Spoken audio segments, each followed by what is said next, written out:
Hello and welcome to the second captaincy video of the 2021 season from Fantasy Football Scout. It's game week 2 already. My name is Joe and joining me is David. David, how are you? Yeah, very good. Thanks. It was, I guess, same old story for a lot of us in game week 1, with the captaincy, and I was one of those that captained Aubameyang, but also owned Salah, didn't captain him, watched him get 20 points. Funnily enough, he was my vice captain. My vice captain last season got a hat trick on the opening day as well because that was Sterling, Yeah. and when I did captain Salah, so it's a familiar story. But I don't mind too much. I mean, in hindsight, I guess I considered Salah, but not. But I mean, it's my own fault. I wasn't brave enough to go with it. I really enjoyed the Captain Sensible article that we had on site last week, which I can say that with slightly less vanity this year because I didn't write it for a change. We had Jan Sienkiewicz on, who second most captain points in the whole world last season, and he made an excellent point about how he felt that Salah might get a little bit more space behind a Leeds defence that was more likely to sort of play out from the back than a Fulham one. And even though not all of Salah's goals came from that sort of, that particular element of the game, there was a lot. After the game, I was like, he did say that before the game. I did consider Salah, but in the end, I was a bit of a wuss. I went with Aubameyang just because of the ownership. I still got the points. It's not, it's not perfect, but Well, we go again. I mean, that sort of thing is going to help me, I guess, try and go away from the ownership a little bit more this week. Although I know, of course, Joe, that you're still quite happy that you captain Aubameyang and you don't really care that about the Salah points. no. Well, I mean, once I'm exactly like you. Same thing happened to me last season. Happened to me again. I own both. So pleased that two of my players did well. Do I wish, with hindsight, that I captained the guy who got a hat trick rather than one goal? Yeah, of course. But no, I'd do it again. Aubameyang, for me, it wasn't the ownership. I was actually really surprised. He was the most captain, most vice captained. It just seemed like the whole world had captained him, and I was quite surprised by that. I thought that may have gone to Salah, but I was quite happy with his goal, and I would have liked more, obviously. But from open play, Aubameyang looked good. He looked sharp. I like the fact he's a midfielder. I like the fact he's got. Well, we're going to talk in a sec. I like the fact he's got West Ham coming up next. And yeah, at the end of the day, you and I, as owners of both, by captaining Aubameyang, we are 13 points down. So Yeah, if it's you not think actually that bad, is it? if you think we are 13 points down across the season, well, I might think, oh, I'm 13 points away from something, some kind of threshold. But it's not really the end of the world. If I didn't own Salah, and then maybe that would be a different story. But Yeah, still, it's I only was just one game grateful to week. own him. Yeah. So yeah, It's still only one game week. Anyway, let's move on. Enough of game week 1. Game week 2 is what it's all about. We're gonna start with Aubameyang again. We have to really look. He's having a really good smile, and no wonder because he did score. He did look good. Fulham were bad, and he's got West Ham next. So yeah, he delivered a goal last week away to Fulham. This week's at home against another poor-looking defence in game week 1, West Ham. What do we think of Aubameyang's chances? You going to captain him again? well, I think I will. I haven't decided yet. I'm normally a decide late in the week kind of guy. I should probably change that attitude. I should probably make a decision like you, beginning of the week, and just stick to it all the way through. But um, he's not a bad captaincy, obviously. I think for me, this is probably more to do with the fixture than the player necessarily. Which is not to say that he's, a bad player or not in form or whatever. But for me, I think this is very much about the fixture because, yes, West Ham did look a bit dodgy at the back against Newcastle. And I think the key word in that sentence that is telling is the Newcastle word. It's quite rare to see a team Yeah. get, I don't want to say played off the park, but Newcastle were in full control of that game. And I can't remember the last time I really saw Newcastle be in control of a I, game I can't and be remember. on the front foot. I can't remember the last time I Um, saw Andy Carroll be on the front foot and be in control of a game. Yeah, but also Callum Wilson as well. I mean, we haven't seen Callum Wilson play like that in quite some time. And I say that with a smile on my face because I was a Callum Wilson owner. I don't even know why. In years gone by, I can't stand him because he usually trolls me. But finally, maybe he might actually be reliable. But the whole point is that if West Ham are going to kind of look that ordinary and be that played off the park or sorry, I said I wouldn't use that phrase.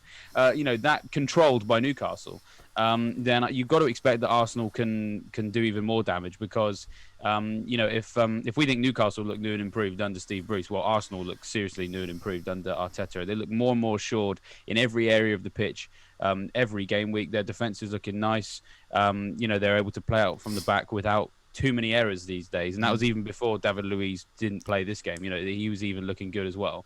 So Arsenal are going to control this game, and they've got some creativity in the forward areas they didn't have before. In Willian, who just came out of absolutely nowhere, having played no preseason games, just stormed straight in, 3 assists. So I mean, we can talk about Aubameyang. Yeah, I think he'll do well. I mean, if you've gone and signed Willian, I mean, I wouldn't be too shocked if people were going to captain him and he did well.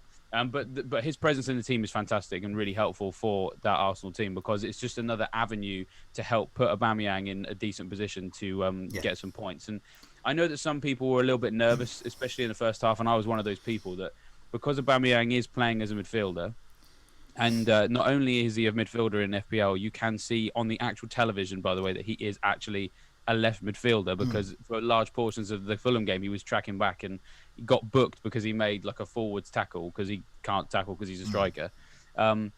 That was in the first half. In the second half, as Fulham kind of retreated into themselves a bit because they weren't really having much joy going forward, he was able to get a little bit more, a little bit more time and space in key areas. And against West Ham, I think he'll have that opportunity as well. I think whenever you're watching these games, you are just going to have to take those moments when he's tracking back like a left back with a pinch of salt because he's so quick that he can get back into the left forward position very quickly. So I wouldn't be. So I know that people were panicking a bit about that. I wouldn't be too worried at all about that. Certainly a good captaincy against a team like West Ham, who there's something not quite right there. No, I try and keep it simple with the captaincy decisions. On paper, Aubameyang looked to be the best this week, although, as we'll find out, there are some other key contenders. But he's got the form, he's just scored. He's got the fixtures on penalties. He's at home, scored last week. It's against West Ham. I'm not going to overcomplicate it. I think he's the best captaincy for my team. Everyone else might not agree, but I think he's a great captain shout this week. And I'm going to put some stats up on the screen here. And this is... Okay, it's hard to tell who's going to be the whipping boys at the moment after one game. But if there are any contenders to be whipping boys, it is the promoted sides. West Brom, their expected goals conceded were 2.83, so nearly 3. Leeds, not just shy of that, 2.76, so just under 3. Obviously, they were against Liverpool, and they had a very, very young and inexperienced backline there without Ben White. And then Fulham there, next up, nearly 2 for expected goals conceded. What does all that mean? Well, West Brom and Leeds both conceded 2 penalties. So take away, bearing in mind the XG conceded stats there, because I haven't filtered it down by penalty and non-penalty, that actually shows their defence from open play isn't as bad as it may appear. Obviously, there are those errors that lead to penalties there, which is something to look at. Fulham, however, looking at them, 1.97, and just behind them, there we go, it's West Ham. And this is what I'm looking at, so I'm saying who is playing one of these sides. I don't fancy captaining someone playing West Brom, or Leeds, or Fulham. Next up, West Ham. So there we go. And it's all from open play against a Newcastle team. That's so ominous. Yeah. That's their easiest fixture for the next 7. They're playing loads of big clubs soon, so we could be looking at project target West Ham defence. So on paper, it looks like West Brom's, in terms of expected goals conceded, is twice as bad as West Ham's. Filter out the fact 2 of those are penalties, and in fact West Ham's is twice as bad as West Brom's. So that says to me, captaining Aubameyang. He's not going to be in my team after game week 2. So a nice farewell. I did the same against Norwich with him. Captained him and then got rid of him. So I'm hopeful lightning can strike again. But yeah, those stats are quite interesting so far. I've got a table in the members area, Fantasy Football Scout, called Team Defences, but I might just change it to Whipping Boys or make a new Whipping Boys one, and people can look at that and look at those stats. So it should be all in the members area there, because something to keep an eye on. Hey, hang on. Manchester United are back. So they had a blank game week 1. But they've got a home game coming back against Palace. Martial, Fernandes, all looking like good options. If I wasn't captaining Aubameyang, I think I'd captain one of these guys. What do you think? I don't know if you own any Manchester United players, but good options for the captaincy? Yeah, I think it's really tricky to say on this one. I think, like many fantasy managers, I was looking at this game week 2 fixture as one that was a reason why, for example, in one of my early drafts and for most of the summer, I had Greenwood in my team to bench for game week 1 and then bring in for this. But seeing the way that Palace played against Southampton is kind of making me think twice. Because we all know what Southampton can offer. They were one of the form teams of Project Restart. It's not been that long since then. And mostly the same team. Obviously, Stuart Armstrong was injured for that game, so they were missing a bit of penetration on one side of the attack.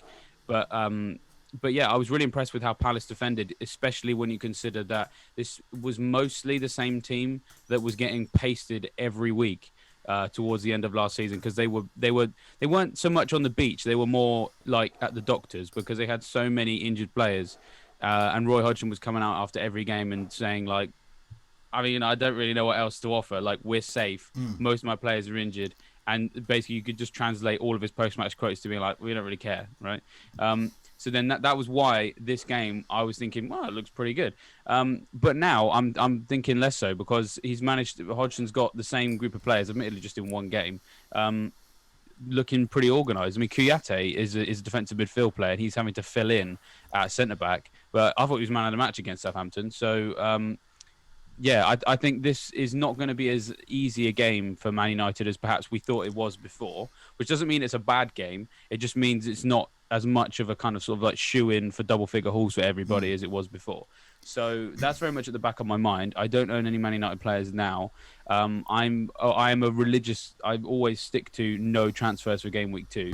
So it will probably stay that way. I want to have my 2 free transfers for game week 3, so I can do a bit of... moving around with the Aubameyang money. So, yeah, I mean, I'm probably going to be overlooking this game. It'll probably come back to bite me. But so that's the Palace side of it covered. The Man United side, I guess there's one or two question marks, not like massive ones. So Rashford obviously had a bit of a niggle over the last few weeks, so not too sure where he's at. There was sort of rumours that Fernandes might have to quarantine. I think they may have passed now. Oh no, they have passed. They have passed. He's back. Okay. He was back. Yes, it was. I believe his wife was giving birth. He went back to Portugal, and there was some fears around the timing of him coming back. But apparently, he's been pitching in training this week, so he's back. So I mean, so obviously that's positive news as well. Greenwood, the question mark, of course, is still there because, I mean, it's probably too late for them to sign Sancho by the Palace game, but the talks around that seem to be kind of accelerating a little bit. So maybe he's not a great option longer term. And, of course, without wanting to go into too much detail, I don't really know if there'll be any disciplinary implications based on what happened with England, because obviously Gareth Southgate did something about it. We don't know if Ole Gunnar Solskjaer will. My suspicion is not, but who knows? We'll have to see. So, yeah, not too sure on that front. I suppose if I had to pick one, it'd probably be Fernandes, just because he's like Mr. Reliable, isn't he? He's obviously more likely to play than Rashford. Not to say that Rashford's like a major doubt or anything, but he's also the penalty taker. He's how many double-figure hauls he got? Like in 12 games, it was something like 109 points. So I guess that he could be the way to go.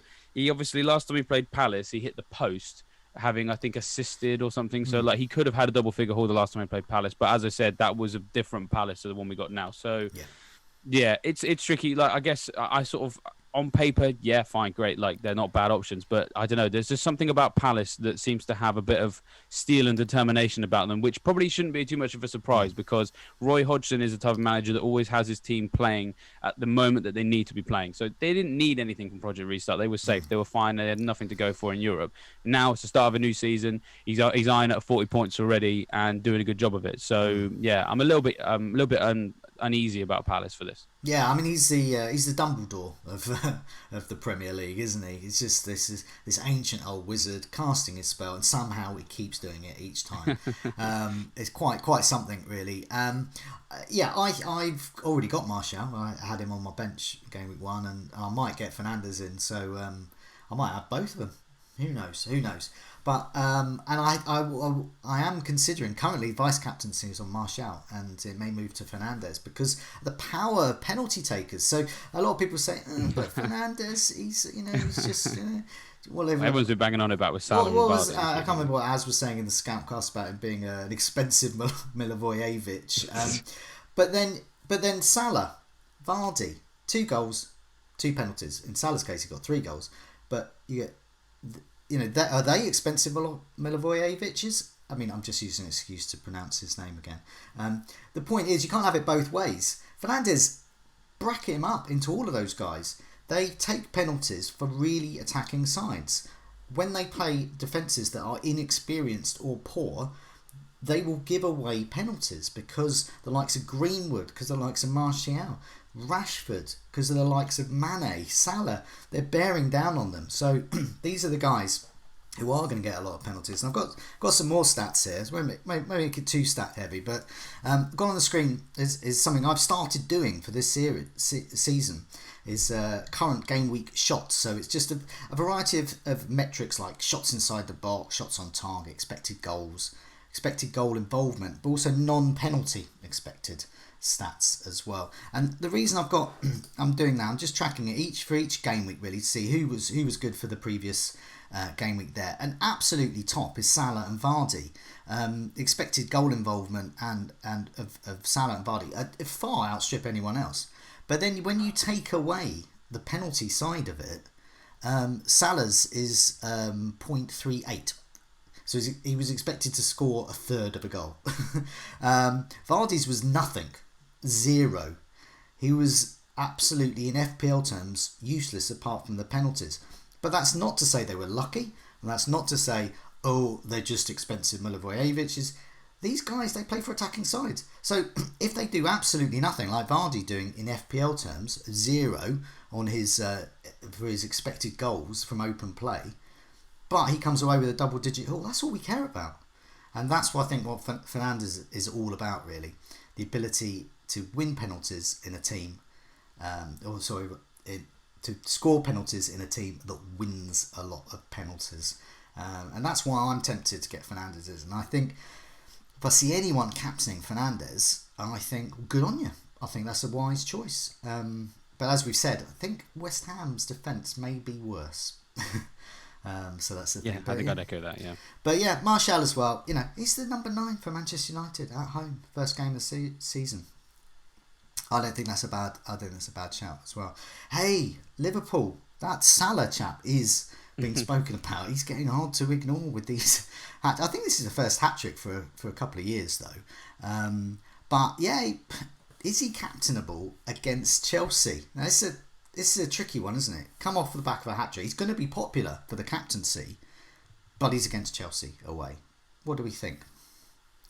I think that we're going to look back on game week 2, and I think we're going to be like, we should have captained Salah again. I really think that's going to happen. And I'm probably still going to not do it because, as you say, on paper, it's Chelsea away. So you think, yeah, whatever. That would be a 4 or 5 on the fixture difficulty ranking. But really, it's not. I still haven't seen enough from this Chelsea defence to suggest that it's any better because Kepa, I don't know. I try to be as positive as I can on these because I don't like, I don't want to sort of be picking people out. But I read somewhere last night that he's conceded in his last 13 shots on target faced, he's conceded 9 goals. So he's only made 4 saves from the last 13 shots on target that he's faced. So Salah, who loves to shoot, is facing a goalkeeper who loves to just stand there and do nothing.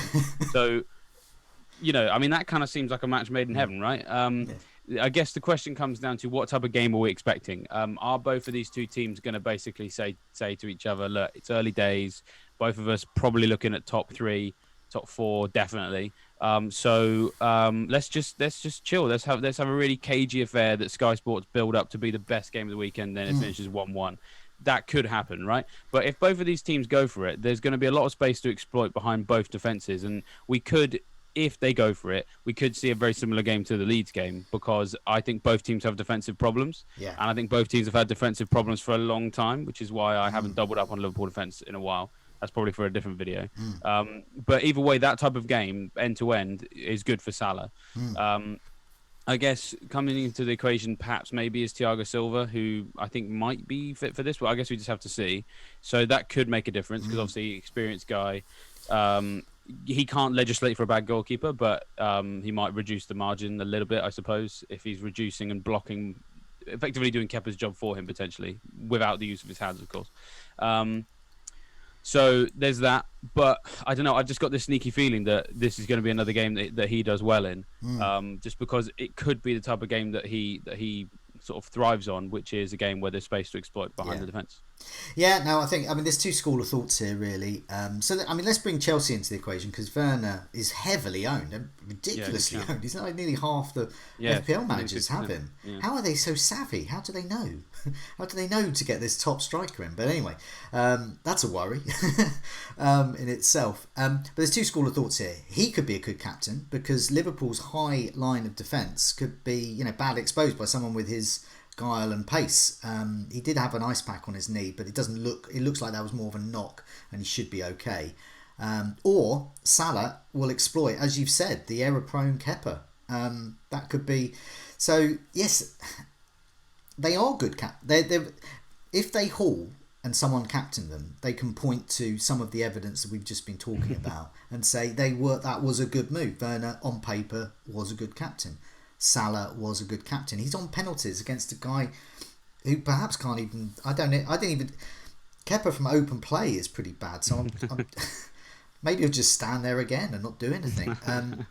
Underlying stats from game week 1 indicate that Liverpool defence actually may not be as bad as they look, if that makes sense. They conceded 3 goals, but their expected goals conceded was 0.3. Their big chances conceded was 0. They're in fact the second best defence of the game week in terms of expected goals conceded.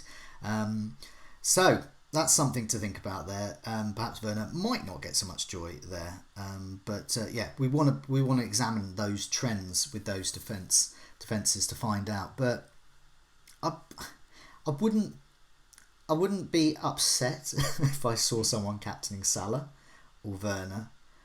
But for me personally, with the evidence we've been talking about, I think Aubameyang, possibly Fernandes, but Aubameyang still has the edge. Yeah. For me, I think you want to. I think it's one of those things where, I mean, this is my thought process. I think about what am I going to regret about this decision, right? And I guess with Aubameyang, I would have fewer regrets, because let's say I went with Salah and he blanked in a game that was really cagey. I'll say to myself, do you know what? I even saw that coming. I've just said a few minutes ago that that's a game that we could expect, right? So then I'd be kicking myself. I'd be like, why did you go with that? If that caveat of we could have a cagey game, because it's a top 6 clash, it's a top 4 clash, really. So why did you go for it? But there's less of that there with Aubameyang. It's West Ham who got controlled out of the game by Newcastle away from home against Arsenal, who are usually 9 times out of 10 2 or 3-0 win against a team that's outside the top 6. Yeah. The history is very much there with that fixture. So if Aubameyang blanks in that, I say to myself, I would have done that again.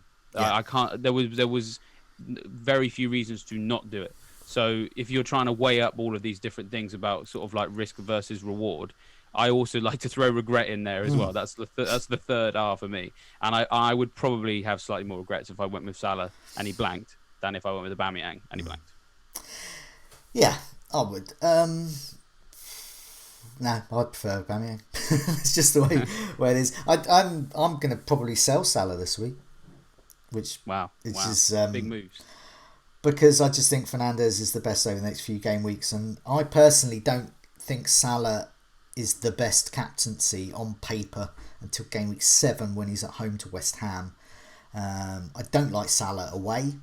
I certainly don't like Salah away with Mane on the pitch. I like it when Mane's not on the pitch with Salah. And I like Salah at home in those matches like Leeds as well. So, he was my vice-captain game week 1, and he will most likely be my captain or vice-captain in game week 7.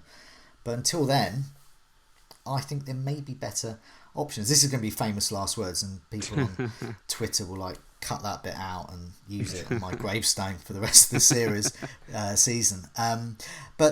Yeah, there's another team apart from United in Manchester that are back. City, of course. Manchester City, they play Wolves. Wolves look on it. Manchester City, we can assume are on it, but we don't know because we haven't seen them yet. So what do we think of Man City? I guess, last season's captaincy hero, KDB. What do we think of captaining a City player? Yeah, I mean, I'm not going to do that this week. I'm probably not even going to own one either. I think most people, if they've had a Manchester asset on the bench for game week 1, it hasn't been a City one because none of them are priced in a way that really allows that. No. So I think that this week City players are still going to be not that well owned. And the reason why that we're not all clamouring for them is because it's Wolves, who we know can upset Man City. They've done it before. They've got a track record of making life very difficult for the top 6. They were less sort of top 6 centric in their wins last season than they were in their first season in the Premier League, but we know that's in their locker. But all of that aside, their defence is really, really good. Since Bolly came back from injury, game week 25 last season, they are, in my opinion, the best defence in the whole Premier League. Better than Man City, better than Man United, better than Liverpool. Yeah. Between game week 25 and game week 38, they had the most clean sheets, or joint most clean sheets. And then now they've kept this one against Sheffield United. And it's a little bit sort of like of a jammy stat because Man City and Man United didn't play. But it just means that since game week 25, including game week 1, more clean sheets than anyone else in the league. But that's been combined with the fact that they're also best for fewest shots in the box conceded, they're best for fewest big chances conceded, and best for XGC, expected goals conceded in that time. So they are delivering on their expected stats. They're not over or underperforming. They're controlling games. They're limiting the amount of opportunities their opponents get. And when they do get opportunities, they're making sure it's basically not a big chance or necessarily inside the box. So it's going to be a hard game for Man City. I think they probably still win. I'm not trying to say that Wolves are definitely going to keep a clean sheet against Man City, but it's more just the fact that because we know that Wolves have that there, and they've done that against all number of different teams over quite a long period, it means that I can't see it being anything other than an exceptionally tight game. Which, if we're talking about caveats and regret, if I captain KDB for this game just purely on the basis that he was the top scoring player last year, that's a bit of a blunt decision to make. It's just you're not really considering all the nuances. My regret from that would be, why would I captain a player who's facing the Premier League's current best defence? So for me, it's just a complete no. I'm not going to captain a Man City player for this week, so I'm not going to buy a Man City player this week. If not buying anyone gives me 2 free transfers to get a Man City player on the next game week when they have obviously a much more favourable fixture against Leicester. So yeah, it's a no from me. Yeah, no, it's a no for me. As you said about the Wolves, I can't argue with that. The Wolves' defence is so good at the moment. I just wanted to point out though, because some of these ownership stats can be a bit weird at the beginning of the season, and as I said, I was quite surprised that Aubameyang rather than Salah was the top captaincy choice, and looking at the ownership as well, but looking at transfers in and out this week so far, and I don't usually mention these in the captaincy video, but I think they could be quite interesting to find out who people will be captaining. Interestingly, De Bruyne is already owned by nearly a third of all managers. 1 in 3 managers own KDB, and that's on the back of over 200,000 transfers in this game week. So he's already going to start being massively owned, and people were going to start considering, because they remember he was such a reliable captain last week. So they might not look at the fixture and say Wolves, they might just look at it and say KDB captain, end of. Interestingly as well, Fernandes also 200,000 transfers in. He is owned by a fifth of managers, so that's going up as well. So Fernandes will be another captaincy shout. Don't forget how popular Manchester United are globally amongst FPL managers. And then looking at the transfers out, that is interesting. Aubameyang, who we have been talking about, has been transferred out by 100,000 managers. They've seen enough. I look at these figures here: 1, 1, 3, 8, 9, 6. I thought it was like 11,000 It was 100,000. Have looked at Aubameyang against West Ham and thought, nah, I'm not interested. I don't know. I don't know what's going on there. But I just wanted to mention that because I think this week it would not surprise me that KDB and Fernandes will be amongst the most, possibly the most captained, and Aubameyang won't be. Aubameyang could be the differential, weirdly. Let's see. Long way to go before the end of this game week. Let's go for the best of the rest. I'm not going to call this barrel scraping time because we're not sure what barrel we're looking at. We don't know where the bottom of the barrel is yet. We don't know where the bottom of the barrel is yet. And this is one team I'm really interested in, one matchup I'm really interested in, which is Leeds against Fulham. And as we've said, it looks like their teams, they have conceded penalties. Leeds' case, they conceded penalties. It looks like in Fulham's case, they could be the open play whipping boys. Leeds could just still be a bit more inexperienced. Their very good manager may be struggling a little bit. I'd say struggling. I don't mean in his terms, just to make sure that those errors aren't there. They are not conceding penalties, but it is against Fulham, and that does intrigue me. It does intrigue me, and I think if you're a Leeds fan, and there are quite a few, I'd be tempted just out of love for your team. But I think this is if you don't want to captain Aubameyang, this could be the only time you're going to captain a Leeds player this season. That's just something to put out there. That's something also psychological rather than stats related. But looking at some of these other fixtures here, is anything else spring to mind? Jamie Vardy against Burnley, perhaps. I seem to remember him. I think he scored a penalty against him last year. Clearly the penalty king so far. Well, what I was going to actually say is I was going to mention Callum Wilson.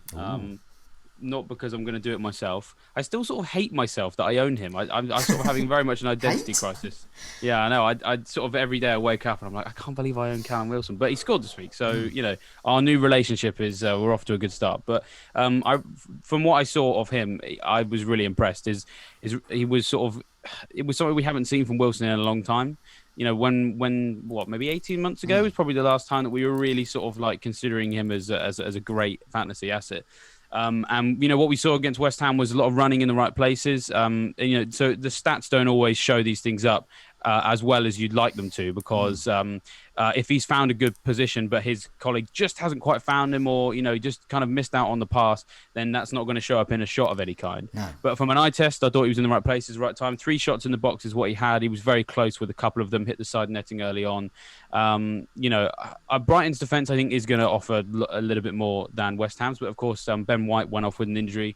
Adam Lallana went off with an injury, so already potentially Potter's going to have to go into that game without necessarily everybody that he wants. But I just got a bit of a sneaky feeling. I think Wilson can have a good game week. I'm not going to captain him, but if you're one of these people that wants to go and captain someone of that ilk, someone no one else is really considering, who you've got a bit of a sneaky feeling about, I've got a sneaky feeling about him too. So I think he's going to do well. Yeah, and the only other group of players I'll mention is Everton at home to West Brom. I think this looks a standout fixture. West Brom, as XG conceded, as we spoke about, is very high. Obviously, some of that is the penalties taken into account. But I think the likes of Richarlison, who did post some very good underlying stats in game week 1. Calvert-Lewin, obviously with that marvellous headers of his, and blast from the past, James Rodriguez, could be good. Rodriguez, I don't know which way Rodriguez is going to go at the moment. I know he's going to be a great player in real terms, and he's going to look good, and he's often going to be the best player on the pitch to look at. But I don't know whether he's going to be in the box very much, was he? No, he looks very good in midfield, but isn't necessarily in the dangerous places just Lots yet. of amazing precision crossfield passes to the guy who then assists the scorer or assists the assister. Will he be a Modric? Great, but assisting the assister. Or will he actually be like a Willian? Will he be better than Willian?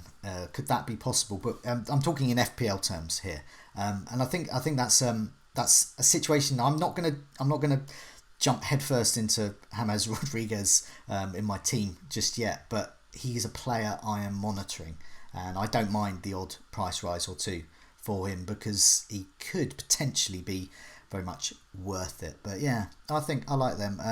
Looking at the other fixtures as well, there's nothing really else springs out to me. And certainly not Southampton Spurs. Both teams very disappointing.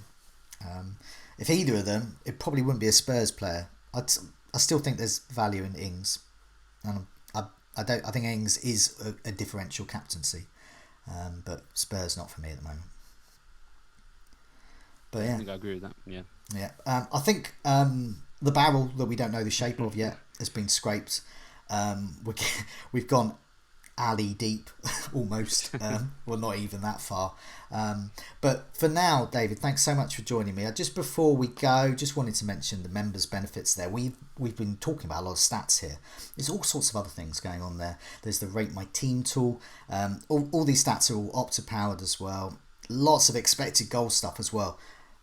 We've just touched the surface of some of those stats there. There's expected goals, non-penalty, expected goals, this, that, the other. You can see all sorts of expected stats there as well. And also we've got loads of Pro Pundits content as well. And I've been very much enjoying that.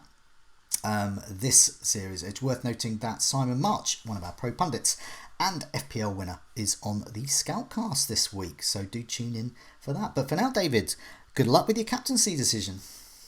Yep, and to you as well, Joe.